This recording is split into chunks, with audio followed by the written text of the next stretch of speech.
අපි අද කතා කරන්න යන්නේ ආයමත් උණුසුම් මාතෘකාවක් වෙලා තියෙන අර ගණෙමුල්ල සංජීව ඝාතන සිද්ධිය ගැන. ඔව් විශේෂයෙන්ම මේකට සම්බන්ධයි කියන ප්‍රධාන සැකකාරිය ඉෂාර සෙව්වන්දි දැන් කොළඹ අපරාධ කොට්ටාසියකින් CCD එක බාරගෙන ඉන්නේ. හරියටම. ඉතින් ඇයගේ පාපොච්චාරණයෙන් හෙළි වෙලා තියෙන අලුත් තොරතුරුත් එක්ක මේ විමර්ශනය දැන් කුයි පැත්තටද යන්නේ කියන එක ගැන තමයි අපි අද ටික ගැඹුරින් බලන්න යන්නේ. අපිට ලැබිලා තියෙන මූලාශ්‍රත් එක්ක බලද්දී මේ කතාවේ තව ගොඩක් දේවල් තියෙනවා වගේ දිගහැරෙන්න. ඔව් මොකද ඉෂාරා විතරක් නෙමෙයි කෙහෙල්බද්දර පද්මා ඊට පස්සේ අර වෙඩික්කරු කියන සමින්දු දිල්ෂාන් මේ නමෙහවත් කියවෙනවනේ. අනිවාර්යෙන්ම ඒ සම්බන්ධතාවය එක්ක තමයි මේ කතාව තවත් සංකීර්ණ වෙන්නේ. අපි එතනින්ම පටන් ගමුද. ඉෂාරාගේ පාපොච්චාරණේ මේ කෙහෙල්බද්දර පද්මා ගැන මොනවද හරියටම කියවෙන්නේ? කොහොමද ඒ සම්බන්ධයේ පටන් අරන් තියෙන්නේ? හරි. දැන් මූලාශ්‍රවල තියෙන විදිහට ඉෂාර කියලා තියෙනවා එයා පද්මාව අඳුනගන්නේ එයාගේ කලින් පෙමුවතෙක් කරහා කියලා. ඒ පෙම්මතා මද්ද්‍රව්‍ය ජාවාරමලට සම්බන්ධ කෙනෙක් කියලාත් සඳහන් වෙනවා. ඉතින් ඒ පුද්ගලයා තමයිලු ඉෂාරාව පද්මාට අඳුන්වලා දීලා තියෙන්නේ. ඒ කියන්නේ මේකේ මූලාරම්භයත් අර මද්ද්‍රව්‍ය ජාලයක් එක්ක තමයි බැඳිලා තියෙන්නේ. හරි. එතකොට මේ වෙඩික්කරු සමින්දු දිල්ෂාන් එයාව කොහමද ඉෂාරාට සම්බන්ධ වෙන්නේ? ඒකත් වෙලා තියෙන්නේ පද්මා හරහාමයි කියලායි ඉෂාරා කියන්නේ. වෙඩි තියපු කෙනාව, ඒ කියන්නේ සමින්දු දිල්ෂාන්ව ඉෂාරාට හඳුන්වලා දෙන්නේ කෙහෙල්බද්දර පද්ම විසින්මයි. කීර තමයි අය පවසලා තියන්නේ. මෙතන තමයි නේද කතාවේ අර තීරණාත්මකම කියලා තියෙන්නේ. මූලාශ්‍රවල තිබුණා ඉෂාරා කියලා තියෙනවා කියලා පද්මා යාට කිව්වලු කොහොම හරි ඌලවම වැඩේ කරගන්නා කියලා. ඔව්. ඒක තමයි ඉෂාරා විමර්ශන නිලධාරින්ට දීලා තියෙන ප්‍රකාශය. ඒ උපදෙස් අනුව තමයි ඇය මේ ඝාතනය මෙහෙයවුවේ කියනත් ඇය කියනවා. ඒක හරිම බරපතල චෝදනාවක් නේද පද්මාට එරෙහිව. ඇත්තම. හැබැයි ඒ එක්කම තවත් පුදුම හිතෙන කාරණයක් ඇය කියලා තියෙනවා. ඒ මොකද්ද? මේ මුළු වැඩේටම ඒ කියන්නේ ඝාතනය මෙහෙවන්න ඇය පද්මාගෙන් 7-5ක්වත් අරගෙන නෑලු. මොකද්ද සල්ලි ගත්තෙම නෑ කියලාද කියන්නේ? ඔව්. කිසිම මුදලක් අය කරලා නෑ. හේතුව විදිහට අය කියන්නේ පද්මා එක්ක යාට තිබ්බ කියන අර හරිම කිට්ටු මිත්‍ර සම්බන්ධකම්. ඒක ටිකක් අදාහ ගන්න තමාරුයි වගේ නේද? මේ වගේ බරපතල වැඩකට සල්ලි නැතුව නිකන් මිත්‍රකමකට. ඒක තමයි. ඒක විමර්ශකයන්ට ලොකු ප්‍රශ්නයක් වෙයි තහවුරු කරගන්න. මේක ඇත්තටම ඒ කියන තරම් කිට්ටු සම්බන්ධයක්ද? එහෙම නැත්නම් මේකත් අර චෝදනාවෙන් බේරෙන්න කියන කතාවක්ද? එහෙම නැත්නම් වෙන මොකක් හරි ගනුදෙනුවක්ද කියලා හොයන්න වෙයි. සමහර වෙලට පරණ උදව්වක් වෙන්නත් පුළුවන් නැත්නම් අනාගතයේ බලාපොරොත්තුවක් කවුද දන්නේ නේද? වෙන්න පුළුවන්. නමුත් දැනට ඉෂාරාගේ ප්‍රකාශයේ ඕකයි.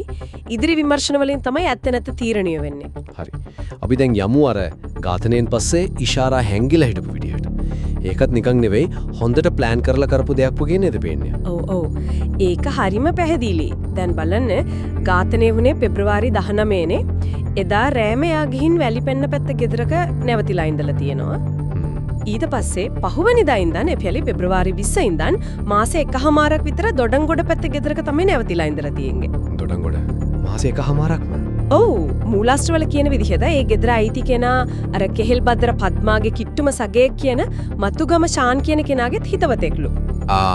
ඒ කියන්නේ ඒකත් අර සම්බන්ධකම් හරහාම හොයාගත්ත තැනක්. වෙන්න ඕන. ඒකෙන් පේනව නේද මේ සැඟවෙන්න උදව් කරපු ජාලයක් තියෙනවා කියලා. හරිමත්ම පැහැදිලි. ඊට පස්සේ දොඩංගොඩ ඉඳලා මිද්දෙනියට ගිය එකත් විශේෂ ගමනක් නේද? අර ගියපු දවසත් එක්ක අප්‍රේල් 13. හරියටම. මෙන්න මේ වගේ තැන්වලින් තමයි අර සැලසුම් සහගත බව පේන්නේ. අප්‍රේල් 13 කියන්නේ අලුත් අවුරුද්දට කිට්ටුම දවසක් නේ. ඔව්. හැමතැනම පොලිසිය වෙඩි. ඒකනේ. හරිම සූක්ෂමයි.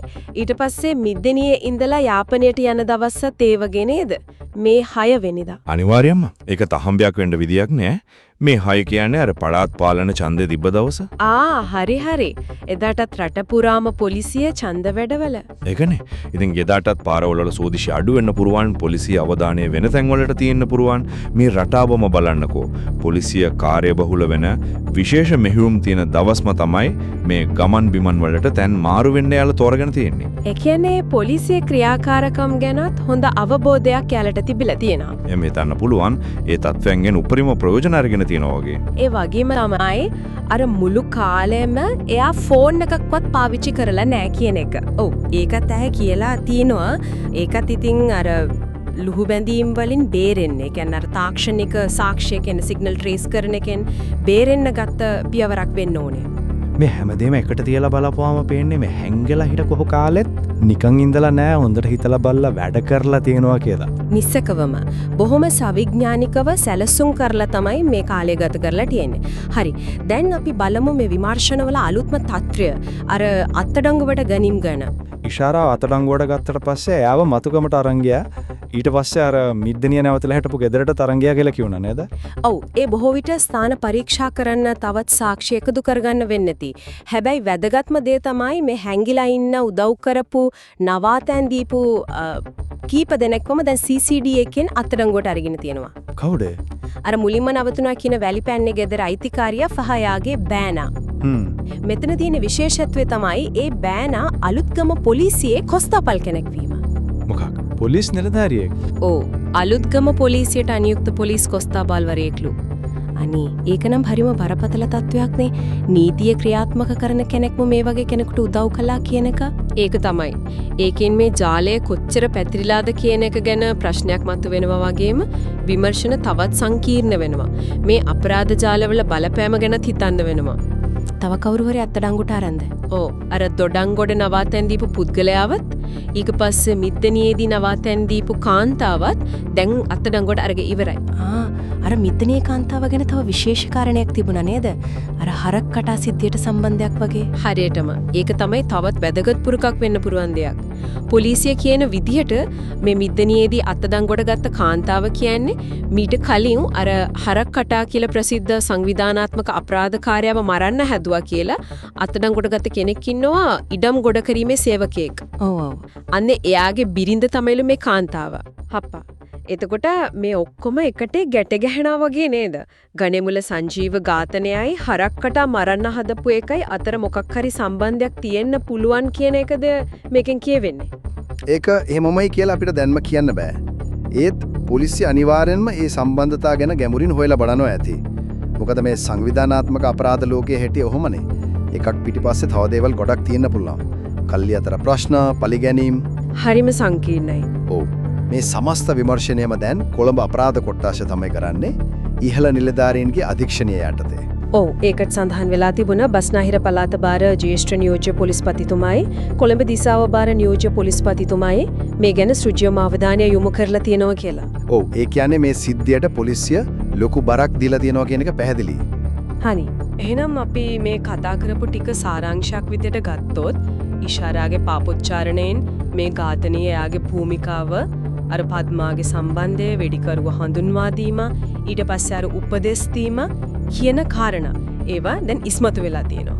ඒ වගේම අර සල්ලි ගත්තේ නැහැ කියන කතාව. ඒකත් හරියම විශේෂයි. ඊට අමතරව එයා අහුවෙන්නේ නැතුව ඉන්න පාවිච්චි කරපු උපක්‍රම.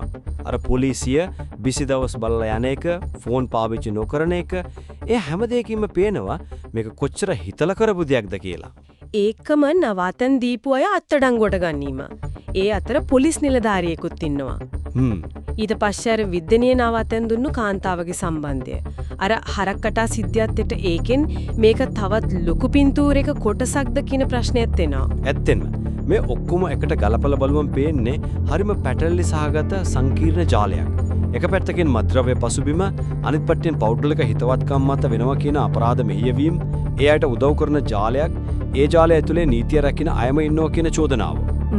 ඊට පස්සේ රටේ ආందోලනාත්මක වෙනත් අපරාධ එක්ක මේක සම්බන්ධ වෙන්න පුළුවන් කියන ඉංගිය.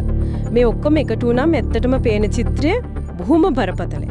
මේ හෙළිවෙන තොරතුරු එක්ක ඇත්තටම හිතන්න වෙනවා මේ සංවිධානාත්මක අපරාධ කියන එක අපේ සමාජය ඇතුලේ කොච්චර ගැඹුරට මුල් ඇදලාද ඒවයි ස්වභාවය මොන වගේද කියලා. ඒ වගේම මේ වගේ එකිනෙකට බැඳුණු සමහර විට රාජ්‍ය යාන්ත්‍රණයේම තැන් තැන් වලටත් රිංගලා තියෙන පුයන් ජාල බින්දින්න නීතිය ක්‍රියාත්මක කරන අයට තියෙන අභියෝගය කුයිතරම්ද කියන එකත් මේකෙන් පේනවා. ඉදිරි විමර්ශන වලින් තව මොනවා එළියට ඒවිද කියන එක ගැන ඇත්තටම අවධානයෙන් ඉන්න වෙනවා.